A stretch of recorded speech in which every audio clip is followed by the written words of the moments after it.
Hi guys, welcome to the latest episode of the Winning Edge podcast. As always, I'm Rick and John. How are you, mate? Good to be back home and somewhere a little warmer. It was a good visit to the UK last week, but fuck me, it was cold. I believe it's even colder at the moment there, so I left at the right time. Yeah, Clearly. yeah, you did. We always have these little weather updates, don't we, every single week, and it's usually I think it's a fucking British thing. Like, no, people don't tend to talk about it as much here, but it's definitely a British thing. We fucking complain when it's too hot. We complain when it's too cold. Like, it's never fucking right. And I live in probably the calmest, most consistent place when it comes to weather, and I still find a reason to complain or talk about it. So, yeah, I need to fucking stop that. How's things with you? yeah, all good. But I mean, it's consistent here. It's consistently shit. I know that, but So, yeah. talking about consistently shit, what you've had a birthday this last week. Oh yeah, bloody hell, fucking hell. How Thanks for old, that. how old were we? Well, I've Fine. got to get it in before my birthday fucking rocks around. So, Yeah, 21, 45 years old on Monday. So yeah, thank you for that. Yeah, and how do you feel? Like, I remember turning 45, and like 40 was like not really a big thing. 45, always the middle of that decade has you a little bit fucking mindful of one step closer to the end of that decade and not as close. Like, I always find when you turn a decade, like, you go from 30 to 40, you start looking at the sort of, maybe it's just me, but the whole of the next sort of 10 years before you turn that next milestone, right? So when you're 40, 41, your brain can be like, yeah, I'm in early 40s, right? If you don't want to say the number. And then you hit the middle, 45, and all of a sudden you're starting to be, okay, next year's mid to late, and all that shit that comes with age. So any thoughts this year, or we just is what it is? yeah. I think you nailed it. Mindful of it. At 39, I thought getting to 40 was going to be a big thing. Got to 40, 41, 42 was like, nah, piss this, love it. And then yeah, all of a sudden you think, fucking hell, definitely now on that wrong side and moving towards 50. So mindful of my age. Over the last, definitely over the last couple of years anyway, you have to start, recovering better, let's say, after training and all that kind of stuff, and managing your aches and pains a little bit better and all that and all that kind of thing. But overall, I feel great, and I'm grateful. Age is a gift. We've both lost friends and family members too soon, so yeah. I mean, it'd be cool if I could have sort of stayed at around about 38. That'd have been great, physically and mentally and all that. But yeah, all good. I'm very blessed. I got a good family. Had a nice birthday. Got spoiled. And yeah, 45, but definitely mindful of the fact, like you say, that it's a milestone birthday, and then you arcing towards the next big one, aren't you? Well, we all know about that. So let's move on from the next big one. Yeah, Talking yeah. about aches and pains. What's with the black eye? You've been walking into doors again. What's happening? Yeah, I've got a little bit of a shiner going on there. I don't know if the light's so good here, whether people will be able to see or not, but it's definitely there. We can't And see it on Spotify anyway. say that again. Probably can't see it on Spotify anyway. Oh yeah, of course, yeah, because we are now on Spotify and iTunes, aren't we? Yeah, the Winning Edge podcast. Find us on there. Yeah, so as we both have, you've got black belt in Brazilian Jiu Jitsu. Both of us have trained all our lives in varying combat sports, haven't we? And I think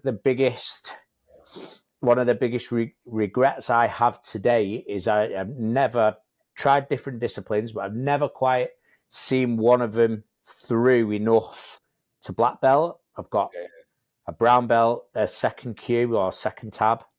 I've got a couple of blue belts, but never quite got it over the line. But about 2.5 years ago, it was actually before all the COVID lockdown stuff started. My son came to me just around about the time when the world sort of came to a halt. My son came to me and he said that he'd had a bit of a dabble at karate and a bit of a dabble at boxing. That wasn't really for him. but he wanted to do kickboxing, and we found this brilliant club in an area in Manchester. We've been going together and he's very much on his journey with it. I'm very much on my own. I'm definitely not his trainer. We just go together. I mean, the coaching there is brilliant, absolutely brilliant. And he said he wanted to kickbox. So I thought, you know what? There's an itch there that I still need to scratch, still want to scratch, and I'm going to go back and answer your question again now as well, because for 2 years we've been kickboxing. It's been brilliant. We're in the advanced class now. We're starting to. We're definitely not. Are you in the adult class now?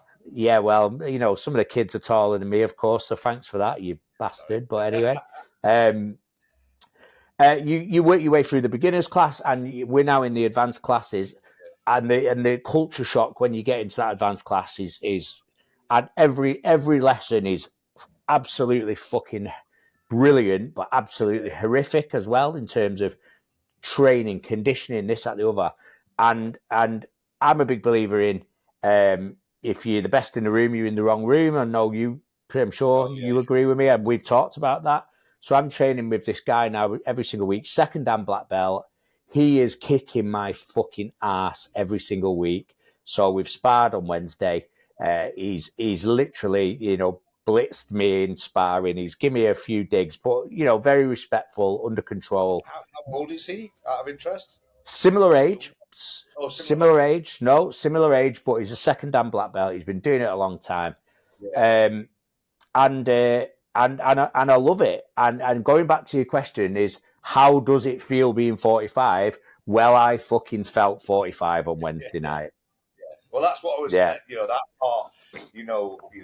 I'm obviously getting on a little bit now, and especially luckily for me, I'm kind of I'm still obviously developing a lot, but at least with jiu-jitsu, I don't want to say hit the pinnacle. Black belt's not pinnacle. There's much more to go after that, but yeah, I remember working my way through the belts, at least early on, white, blue, kind of purple, where I was still young enough to have that energy, stubbornness, fucking just whatever it kind of took. My fitness, my conditioning was still up. I'm talking like 10, 15 years ago. But when you start, down the path you're at, albeit you've done a lot of this stuff before, but you're starting something in your 40s, to work your way through that, and everyone in the room, or at least a lot of the room, is younger, more athletic, fitter, and even if you don't quite have the skills, just the fucking non-stop energy that they have can make you feel out of your depth. Even if your skills are better, you're a bit slower, you gas out quicker. Horrendous. Yeah, because there's that mindset of like, fuck, a younger me wouldn't be getting so tired.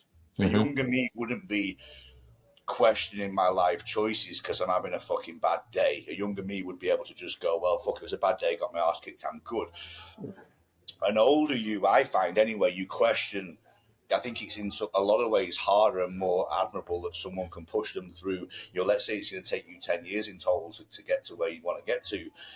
To do it in your 40s, knowing that you're up against it, knowing that you have to drop ego, and that you're not there to battle everybody, but you're there just to hopefully get the skills necessary, have the coach notice the skills necessary to take you through the belts and achieve what you want to achieve, knowing that it's not going to end in a professional fight career or whatever it might be, is hard because you're fucking busy. You've got meetings the next day, and I'm sure you've had it. I've had it a million times, especially over the last few years. You're leaving training and you're fucking knackered. You've had your arse kicked, you've got frustrated, and it's against younger people that your brain's going, fuck it, back in the day, these kids wouldn't have got near me, but I'm old, right? Yeah. And you're like, what the fuck am I doing this? Because I could just fucking quit. Why do I need to do this shit to myself? I've got things to fucking do.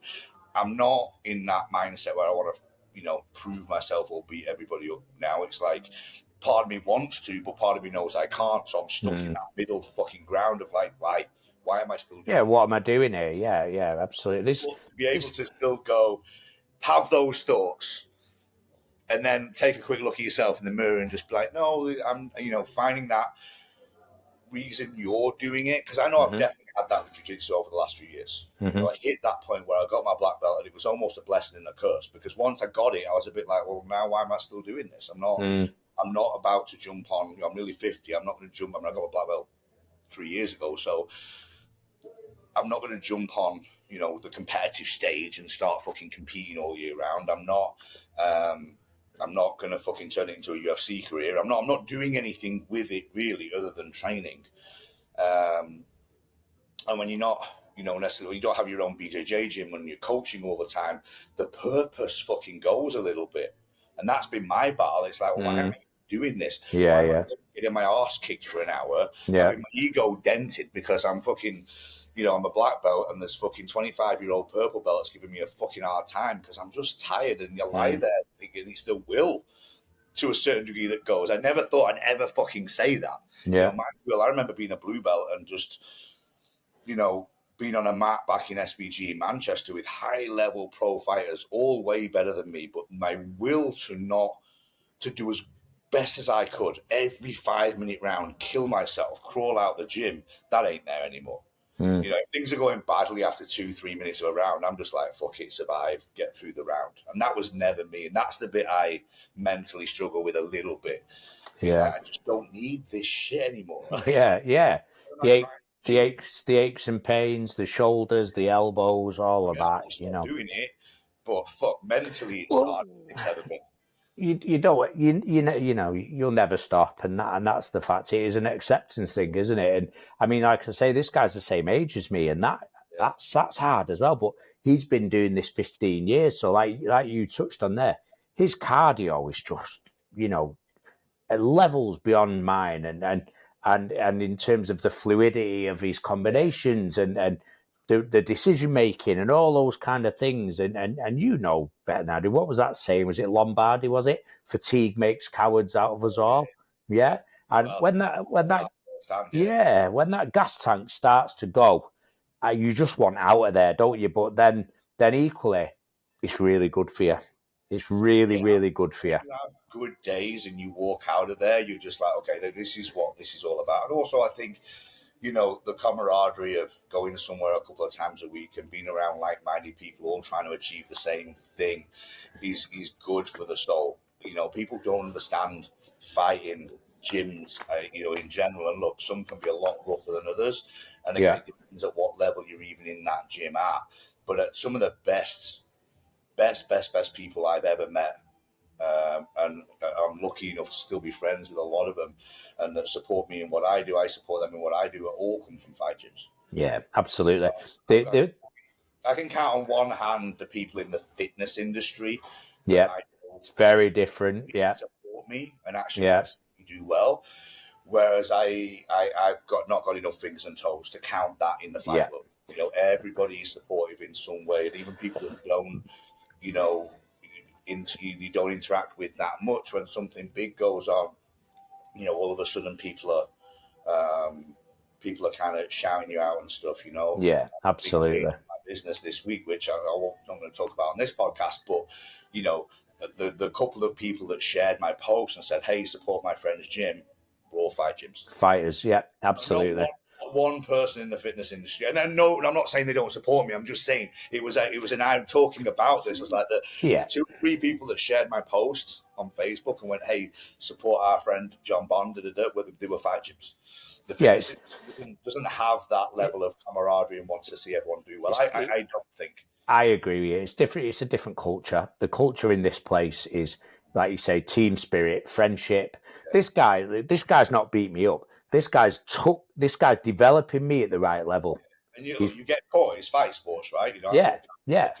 Bust up ears. I've walked out with black eyes in jiu-jitsu because I'm all fucking elbows and stick my fucking head in places. Like it's not always. It's not even always the other guy's fault. Sometimes it's fucking fault. Or boxing, I put my fucking head in the way. That's what we are doing. We are striking each other. Absolutely. And get a black eye or a bust nose. I'm like, that's not his fault. It's not his fault. No. For not moving my head. Absolutely. Like, it's easier to get punched than move. Yeah, but absolutely. But no, it's great. It is, mate. Same as me. I always say to everyone, I've got world class head movement. The problem is it's in the wrong direction, and it's getting my head rocked backwards and forwards all the time, you know. But I've had a load of messages. I put it on Instagram, put up a black eye on Instagram, just on my story, and I've had a load of people message me asking me if my son had done it to me, and I've you know. Mate, everybody is like hopeful that it was Liam that did this to me, and it wasn't Liam that did it to me. But as I've said to everyone, he thinks he can take me, Liam, because he's taller than me now. We all know that's not difficult. Puts his arm on my shoulder and calls me little man and all that kind of stuff. He thinks he can take me. That day is not that far away, but as I tell him all the time, not yet, not yet. So it wasn't my son. Yeah, it wasn't my son. But no, it's like what we talk about on here, isn't it? About what are the biggest things of giving yourself the winning edge, stepping out of your comfort zone. What jiu-jitsu, I think, is one amongst many reasons why people would argue it's the greatest martial art. But you're not reliant on kit. It's somebody else that you've got no control of taking you out of your comfort zone all the time.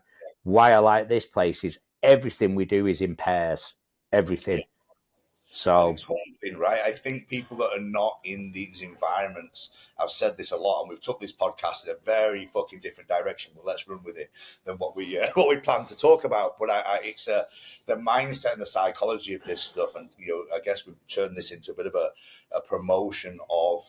And I know you've done it a lot. You say it a lot in your business talks and things about encouraging people to take up some sort of fighting art, not necessarily to become a fighter, not necessarily to become a professional to make a living at it and stuff, but just that camaraderie and mindset that these places bring. But I think for me, a lot of people, that when you get humbled the way you get humbled in a fight gym, and you always will I don't care if you're top dog in your gym, someone will at some point come in and show you that they're not quite as good as you think you are. Mm-hmm. And the mindset of most of the people that stick around a fight gym long enough is very much like, that's a lesson.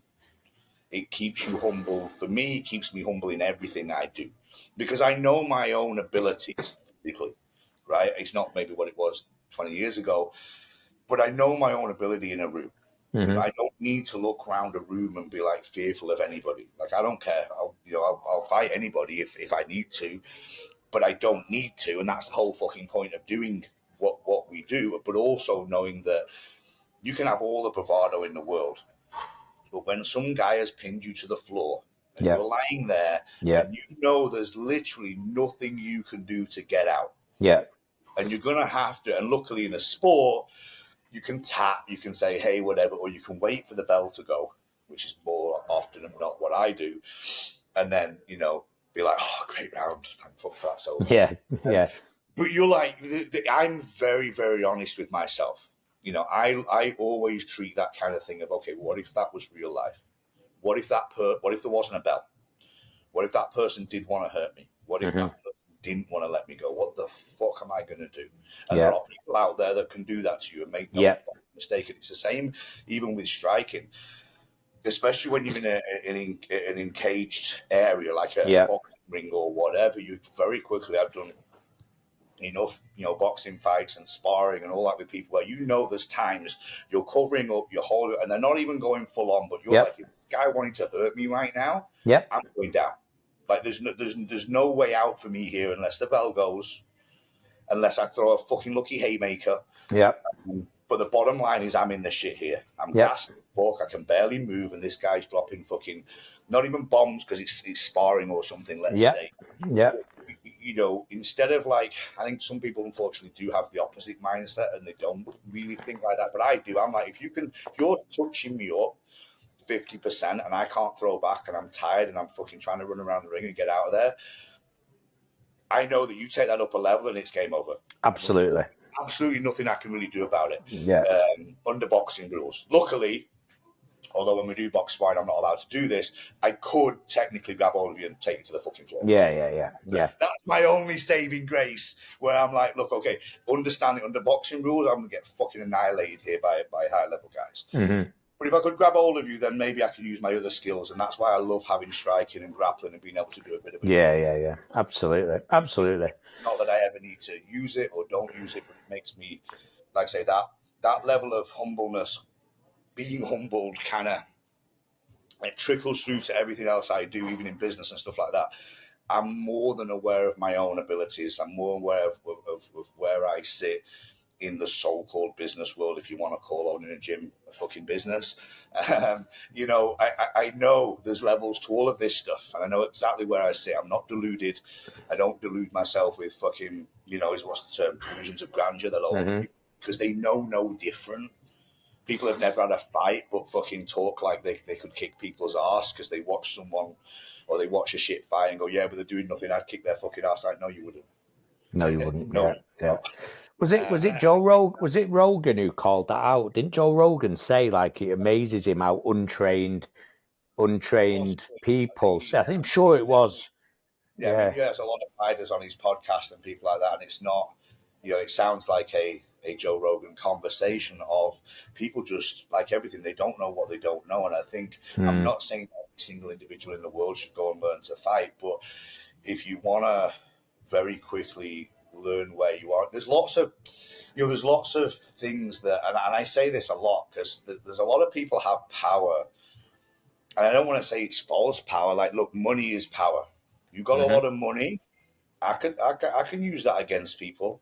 I can threaten to sue people. I can threaten to use my money as power to have you stay submissive, with whatever the big fucking deal is. I've been in those kind of environments where you're like, great, but I don't want to go to war with this guy in court because this guy's got millions of fucking dollars. And it'll just drain me till I've got nothing and I might not even win.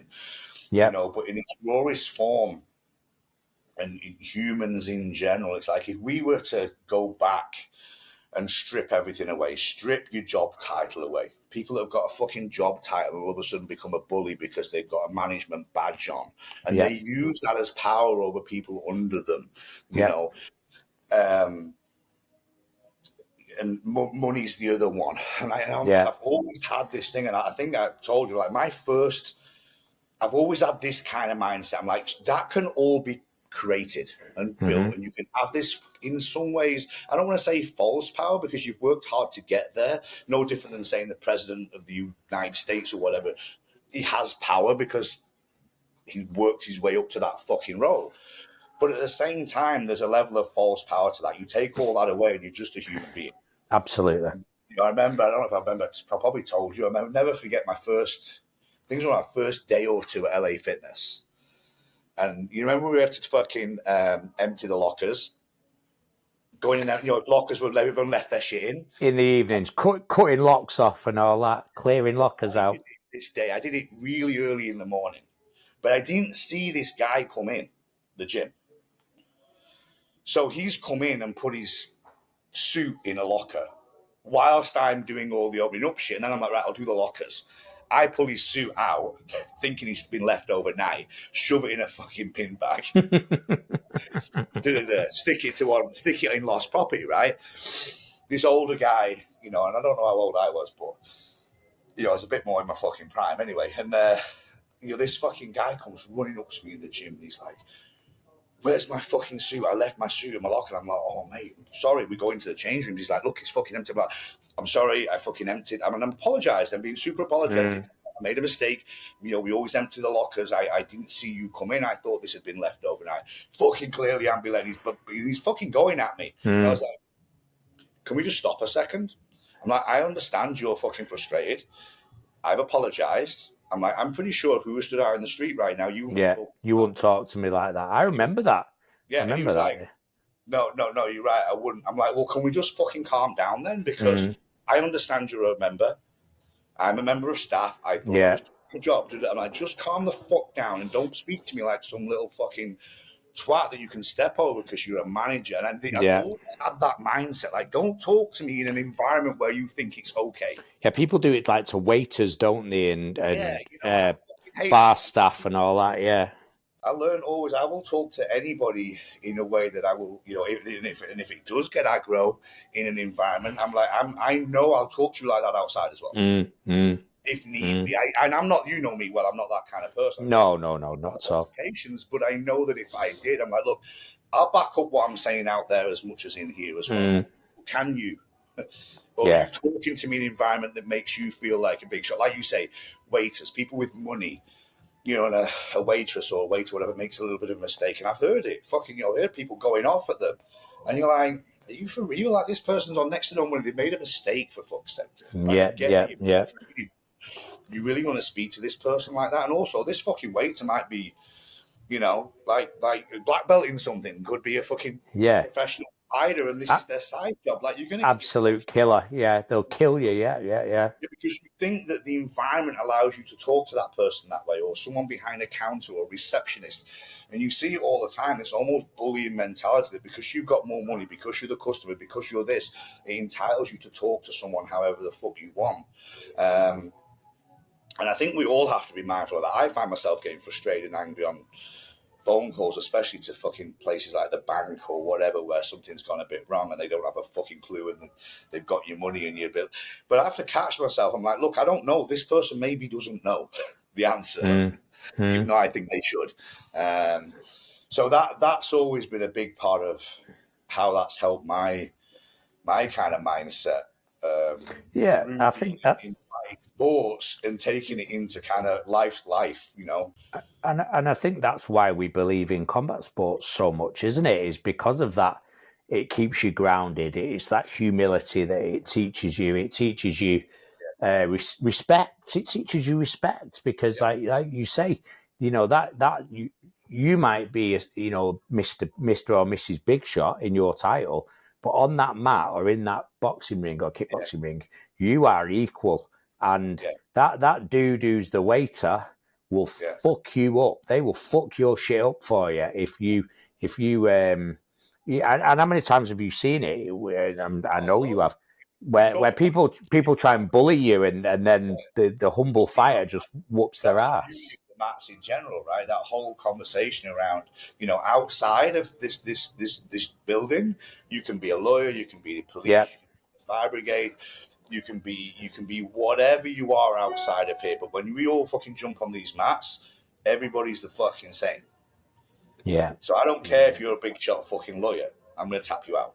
I don't care if you're the police, I'm going to tap you out. If the you know, if I'm better than you, and vice versa.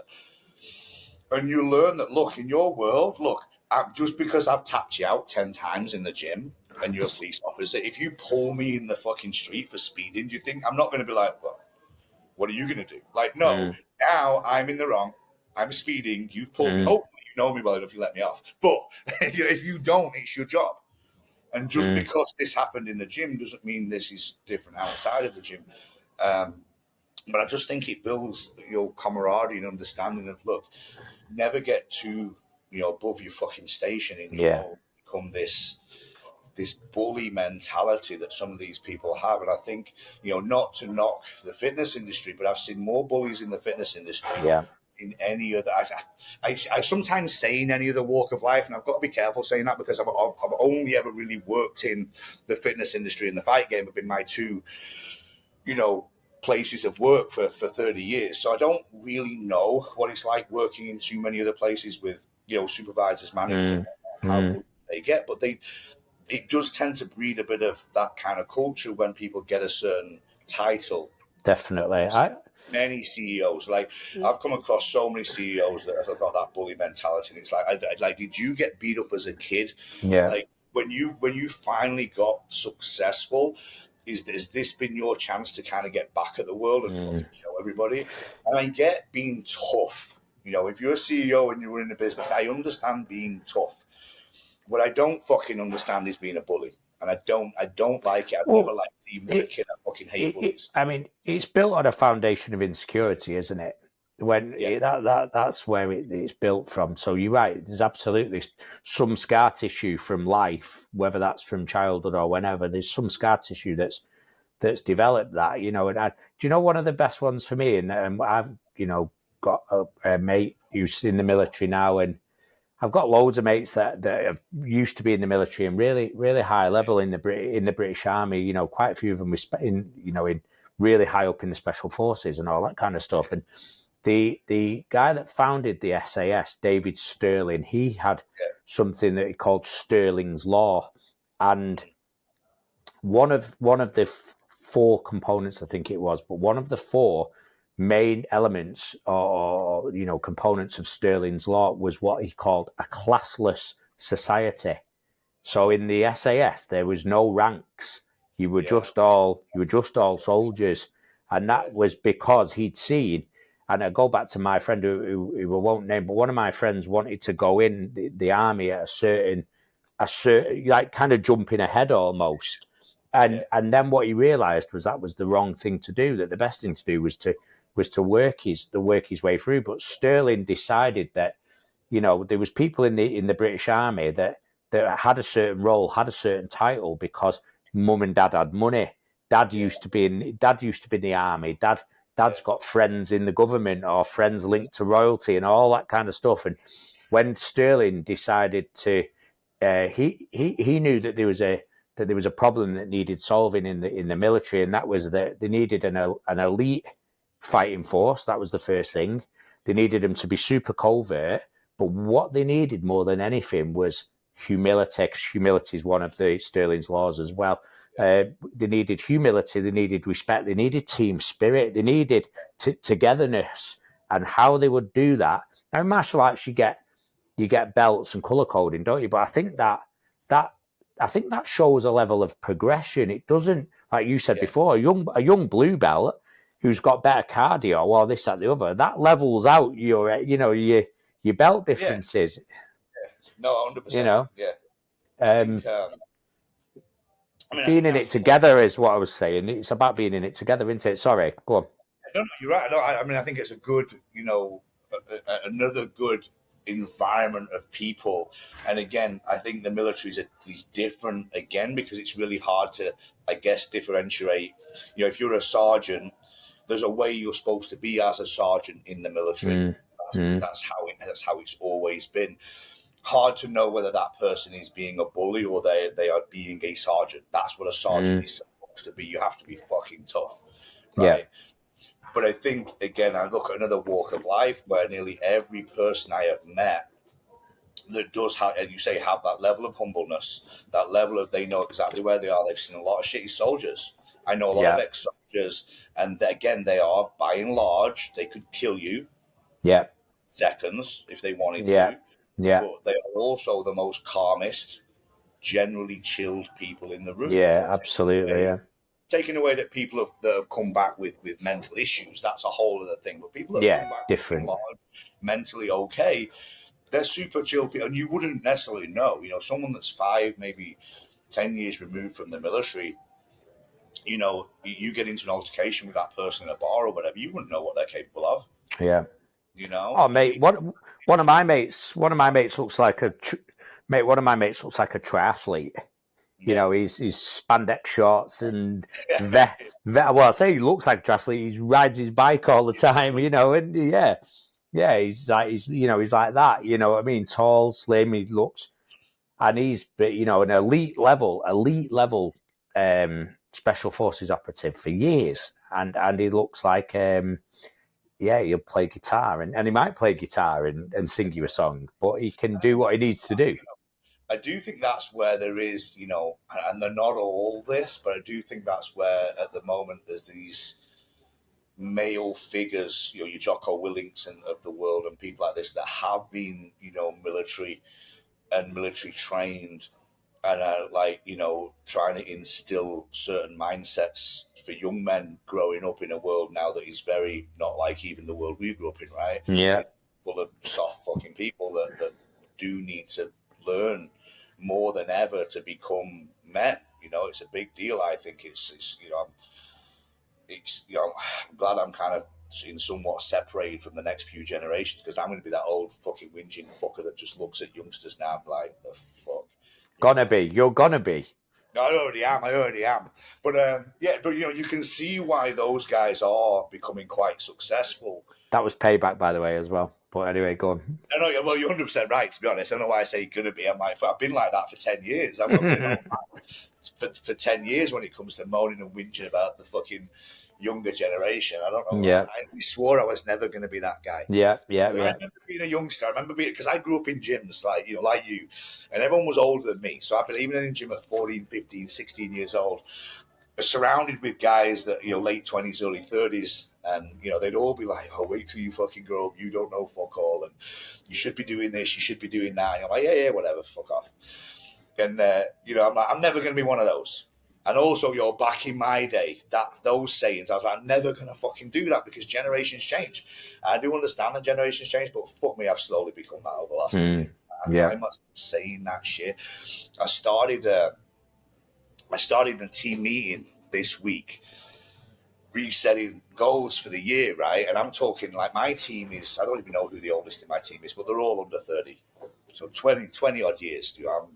I've had a whole growing up lifetime done before these were even born, right? But I'm realizing that when I'm setting the tone of what's expected in a workplace, it's not like in some ways what was expected in a workplace when me and you were coming up. Yeah. Do what you're being told and get on with it, right? Yeah. People don't think like that anymore. And I still try and instill some of those old school values as a business owner and as a boss, because I'm not going to change. And I think some of those things were good. But at the same time, I have to morph into, I'm talking to a bunch of people that are not from that world. Yeah. So I put a slogan up on the fucking board to start the thing off, because it was all about expectations for the year. Mm-hmm. What you guys have to achieve to work up in levels, and that there's KPIs for a reason, and that you're not just here to fucking coast. And it was like, many things have changed. Effort isn't one of them. Love it. Trying to find that one thing where you go, look, I know that workplaces have changed. HR is now so much on workers' fucking sides that, as a business owner and a manager and whatnot, there's so many things you can't really do and get away with. And I'm not saying I want to be that kind of manager, don't get me wrong, but you fucking, especially in California, you're stepping on eggshells where you treat your team and your staff, right? And I think I'm a pretty good boss, so I don't worry about that shit too much, but I'm aware of it. And I'm aware of not being that boss that's managing a team of 20-odd-year-olds like it's the 80s. Yeah. Right? Yeah. Things have changed. People learn differently. People's outlook on life is different. People's expectations and, in somewhat fucking, kind of world, the kind of entitlement nowadays. Like, this is all real, and I have to work out how to manage that. And I was like, okay, the one thing that's not fucking changed forever is effort. And that's all I'm reading you guys on. All I'm looking for is fucking effort. And how I will see if you guys are putting effort in is this big list of things that I expect. If we can sit in a performance review and tick off all these things that I say you have to achieve as a trainer to be a world-class trainer, then we're good. If I'm sat here looking at the stats, and you're losing clients left, right, and center, you're fucking not getting any results, and you're not doing it, then I'm going to look at effort or knowledge. It's one of two things. If it's knowledge, that's our fault. We'll fix it. Yeah. If it's effort, that's on you, and the consequences to that, right? So, all this stuff as we get a little older is fucking hard. I do want to be a role model to a certain degree to the younger generation, but it's like, my younger generation now is, probably more in their 30s that might understand listening to me than the 20s. Yeah. There's going to come a point where old man John cannot, he's not relatable to anymore. Yeah, the gap's too big. Yeah, the gap's too big. Yeah. Right? Yeah, absolutely. And you were mentioning before about people like, these business opportunities and these ex-military guys, Jocko Willink, all that kind of stuff. I heard a stat not so long ago, based in, this was two stats, one based in the States, which is that given the choice between the escalator and the stairs, only 2% of people will choose the stairs now. The average step count, the average step count in America. I see that all the time, fucking airports.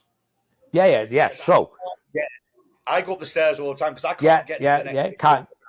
Absolutely. Just stood on an escalator, not moving. Absolutely. Like a handful of us will fucking hit the stairs. Everybody else Yeah. still. waiting for the escalator. Yeah, like zombies stood there on the phones with their head down and all that. And the average American's doing about 3,500 steps a day now, whereas the average American, even 30, 40 years ago, was doing 20,000 steps a day. Yeah, so you look at that and you. This 10,000 step thing, I've never fucking agreed with to a certain degree. And I know why people need it now, exactly what you've just said, because people are not walking. Just not walking. Steps without thinking.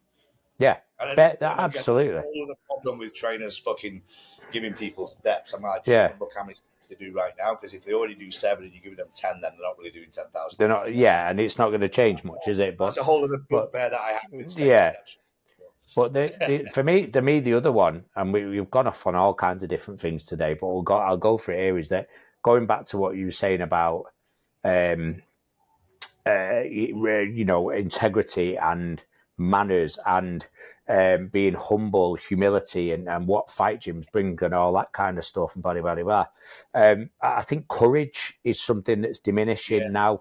And again, I don't mean courage for a fight. I mean just courage to make a decision, courage to stand up for what you believe in, even if society is trying to pigeonhole us down certain ways. And you think, actually, no, I don't think that. I don't think that that's acceptable behaviour or that's acceptable behaviour. And I got shot down and continue to get shot down for some of my beliefs, but I don't give a shit. But the stat I was going to give you is a European stat. And it says, it might even be a British stat, so forgive me, it's one of those two. But it says that the average 30-year-old male, currently right now, the average 30-year-old male has lower testosterone than the average 60-year-old male 50 years ago. Oh yeah. I don't know the exact stats, and I'm sure you're right, but I have read a lot of that sort of stuff that definitely, it's mind blowing. You think. And again, testosterone is not the be all and end all, but it kind of shows. But I think, that's another really, really good fucking point. I find nowadays making decisions because of everything around you and social media and trying to, not necessarily just do what's right, but do what's right for you, do what's right for your business, do what's right for your team. It's so much harder than back in some ways when we were young. Everyone, I feel, and again, I don't know, we always look back and think that things were easier. I've always been a little, I don't know, I think I'm more indecisive nowadays than I've ever been.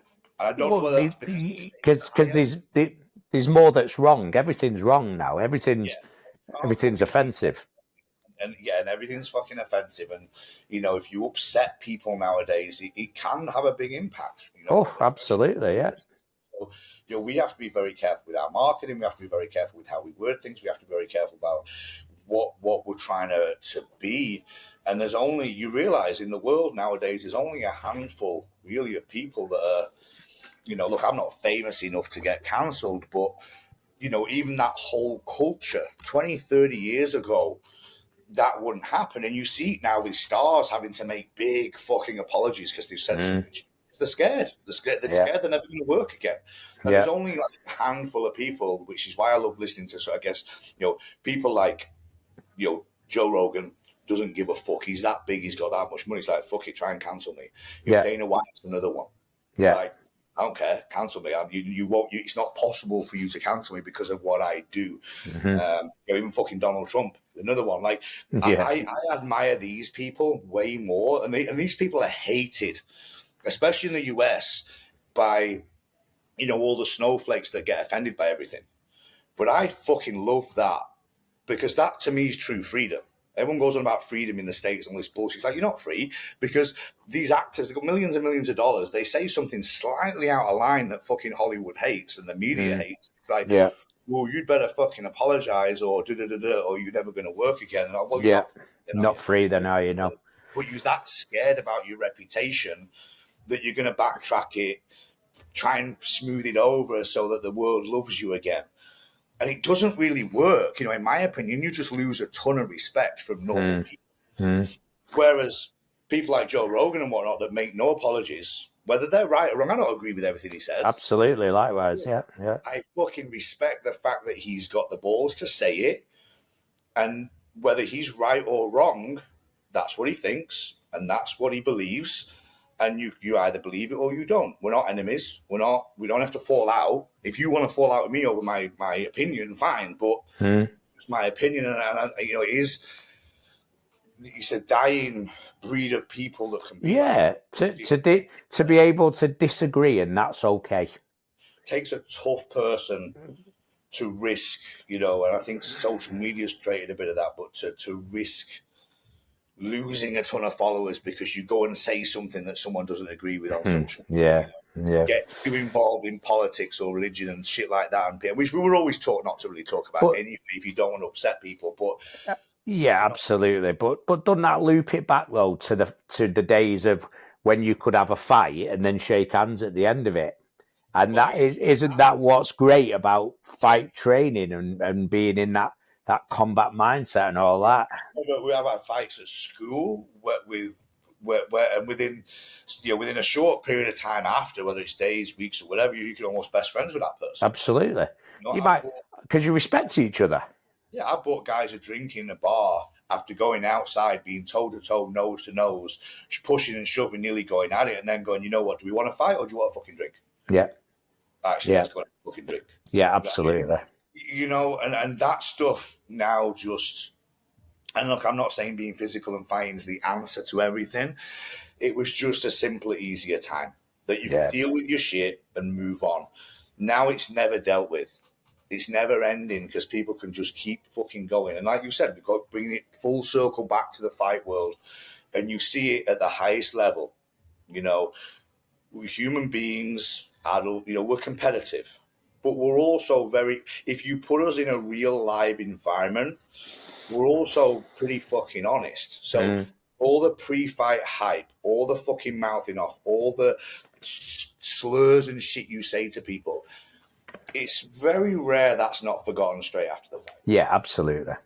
There's a few feuds that throughout the fight world that carried on forever no matter what, and there's a handful. But considering how many pro fights there are across all fucking platforms, percentage is low, isn't it? Yeah, percentage is low. Times out of a fucking 100, afterwards it's all done, and you see them backstage, or you see them going to the hospital together, and you see them fucking hugging and being fucking like, "Hey, that was a fucking great fight," whatever. Or, "Fuck, you caught me, I got banged out," whatever. And move on. And as much as it's anyone that doesn't like violence and thinks that fighting is wrong is never going to really understand it. But I think it's the purest form there is of getting over a disagreement. Absolutely agree. I've never held a grudge after a fight. Yeah. Win or lose, you can't help but be honest with yourself. Whereas you lose a court battle, you could be bitter for the rest of your life. Absolutely. Someone else has made the decision. You may have been right. You may have not had enough money to fight it. You may have not, whatever, but that altercation's not over unless you got the result you wanted. Whereas I can lose a fight and go, fucking lost. Yeah, absolutely. Well played. You're better than me. I didn't fucking like you. I did want to beat your fucking ass, but I didn't. And that's that. You're actually an okay guy. We might not be best friends, but you beat my ass. Yeah. Keep mouthing off like a fucking idiot. Absolutely. And that's why I believe, to again loop back to it, I believe putting combat sports into schools would be a game changer for violence. I think it would decrease violence, knife crime, gun crime, all that kind of stuff. I think that there is, of course, under safe conditions and of course under supervision and with the right training and all that kind of stuff. But I genuinely believe that training your mind, training your body to defend yourself, to release stress, to release aggression, to do some physical contact. I genuinely believe that the benefits are pretty much endless, and I believe that, as I say, that it would decrease crime and so forth like that, and decrease person-on-person violence.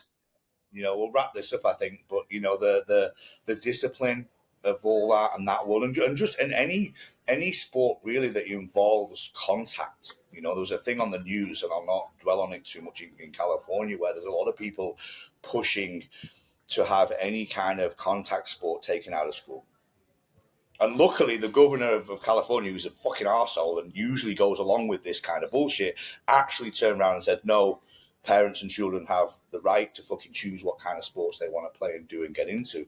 And I believe in that 100%. And I think, I think schools need to do a better job of not shying away from contact sports. The US is I a agree. bit different. Like, you've got football, which is very fucking, impact driven. They do wrestle in school. Boxing got taken out of a lot of things. I mean, it's been taken out of the Olympics, for fuck's sake. It's like, really? So I do think, whereas back in the day, boxing was in schools. So I think a lot of this stuff probably needs bringing back. The question is the drive or the want from students nowadays to get into those sports at school? Are parents willing to push their kids into those kind of sports? And are their teachers willing to do it and be into it? Especially maybe a bit more in the UK. I don't know. The US has got a massive culture of sport, especially across college, right? But you really need the teachers to be into it. I remember my PE teachers, they still walked around like they were playing rugby for fucking England, shorts up. Track suits and all that. Walking around school like they thought they still fucking played professional sport. Yeah, clinging onto the dream and all that. Exactly. But it was good. And I don't know if that's still a thing now. I've not been around the school for a long time, but I know that PE and sport has not been, it's more of a choice than it ever was. You just got kicked out into the cold. Absolutely. Whatever. It's PE. You've got an hour and whatever sport you're fucking doing today, you're doing. Yeah, in your shorts and t-shirt, and it's freezing. Yeah. I forgot my shorts, sir. Were you fucking doing it in your undies then? Yeah, absolutely. I mean, luckily, I love sports, so I never really forgot my kit. But I remember kids standing there. I mean, you couldn't get away with this shit now. Yeah, no chance. Yeah, play rugby in their fucking undies because the teacher's like, "Well, you fucking play." Yeah, and they brought the kit the next week. They remembered the kit the next week, and I found my shorts, sir. Yeah. Now you found them. Yeah, someone trying to get out of it. Someone trying to get out of doing it. Yeah. I've not got me shorts. So tough shit. You're doing it then. I've had it. Fuck it. I forgot my fucking trainers, sir. It's like, and the guy, but okay, borrow mine and fucking running around with some size. Yeah. Fucking canoes on your feet. Yeah, exactly. Yeah. Funny. Like, you're not going to forget your shit again, right? And I believe in consequences, and I think they can be funny. But look, you couldn't do that shit nowadays. You'd be fucking, don't know what you'd be classed as, but back in our day, like that shit was funny for us. If you was fucking having to do it, shit. If you were the one that was fucking out, but you didn't do it again. Yeah, you did. I ain't that. And isn't that the lesson? Way better lesson than doing a fucking half an hour detention. If you really don't want to do PE, I'll take an half an hour detention. Take the detention, yeah. Fuck it, I'm not standing out there in my fucking boxers every week, so I'll bring my shorts and I'll play, even if I don't like it. Which luckily, like I say, it was never me. Me and you are very sporty, so yeah. No, I think that's been a very interesting podcast. We for those of you who don't know, we sat and talked about what we were going to talk about before this podcast started, and it wasn't this. Just so absolutely. We might touch on that next time, eh? Rick's black eye took us in a completely fucking different direction, but hopefully, I think you got a lot from it. I enjoyed that conversation. I could keep going on about benefits of sport in general and martial arts and fight-based sports all day long as to, I think, how they've shaped definitely my life. I know they've shaped your life and now your family. That's the other thing. It starts to shape a culture. Yeah. And like I said, people that aren't in it and don't know, for me, people that I've known from the fight world are some of the most honest, decent human beings I've ever come across. And I'm very good friends with a lot of people that I don't even see a lot, or some I've never even met, but we know because of, SPGs. Or whatever, these cultures that we create. It's like, if you're in that, you're a part of something, and I think that's huge for people that have nothing. Absolutely. Something. It doesn't have to be a fight sport, but find something to be a part of, because it's very easy to isolate yourself nowadays and not be around people. And I fucking I don't think that's good for anybody. I agree. Find your tribe and all that. So yeah, right. We will leave it there, eh? Great session, great podcast, great to talk as always. Oh, the computer making noise. You can listen to us on Spotify now. You don't have to look at mine and Rick's. I'm not going to beautiful faces. places. Apple Podcasts. We're actually on a few others that I've never heard of. Samsung and a few other bits and pieces. I saw a list yesterday that I was like, oh, we're on about 5 different platforms. But Apple and Spotify are the main two, so you can listen to us in the car and shit. And share these podcasts and tell people.